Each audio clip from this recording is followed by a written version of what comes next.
અંકલેશ્વર વકીલ મંડળીની ચૂંટણી કોર્ટ સંકુલ ખાતે શાંતિમય વાતાવરણમાં યોજાઈ હતી, જેમાં પ્રમુખનો તાજ એડવોકેટ પ્રકાશ બેસનવાલાના શિરે રહ્યો હતો અને તેમની પેનલના સેક્રેટરીનો પણ વિજય થયો હતો, જ્યારે તેમની પેનલના 10 ઉમેદવારો પણ બિનહરીફ ચૂંટાઈ આવ્યા હતા।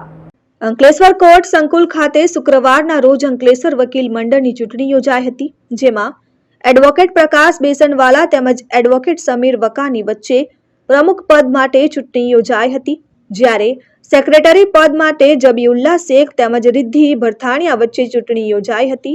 આ ચૂંટણીમાં કુલ 212 મતદારો પૈકી 182 મતદારોએ પોતાના મતાધિકારનો ઉપયોગ કર્યો હતો। મતગણતરીના અંતે એડવોકેટ પ્રકાશ બેસનવાલા પ્રમુખ તરીકે, જ્યારે તેમની પેનલના સેક્રેટરી પદ માટે એડવોકેટ જબીઉલ્લા ચૂંટાઈ આવ્યા હતા।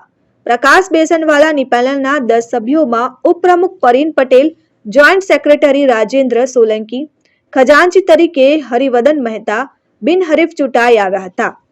આ ઉપરાંત કારોબારી સભ્યોમાં અનિલ પટેલ, હરેશ પટેલ, સતીશ પટેલ, કલ્પેશ રાણા, રાકેશ ભાટિયા, નિમેશ પરમાર અને કૃણાલ પરમાર બિનહરીફ ચૂંટાઈ આવ્યા હતા।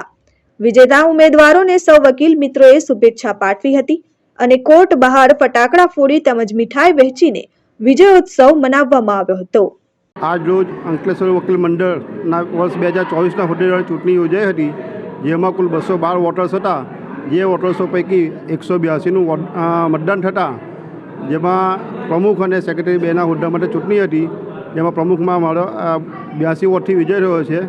67 મેળવીને મારો વિજય, અને મારી સાથે સેક્રેટરીમાં જબીઉલ્લા શેખ જે 73 વોટથી વિજય બનેલા છે। આ સિવાય મારી પેનલના બીજા 10 ઉમેદવારો કે જે બિનહરીફ અગાઉ જાહેર થઈ ગયેલા છે, અને આમ અમારી પેનલ સંપૂર્ણપણે બહુમતીથી જીતેલા છે। હું તમામ વકીલ મિત્રો, મારા સિનિયર પીપી સોલંકી સાહેબ, જગતસિંહ વાસડિયા, કેતનભાઈ ગાંધી, નોટ મોટા, એમ મિર્ઝા, અનિલભાઈ લાલ, તમામનો આભાર માનું છું। તે સિવાય મારા તમામ વકીલ મિત્રો પણ આભાર માનું છું। અમારી આખી પેનલ આભાર માને છે। Dharmesh Patel, RN news, Ankleshwar.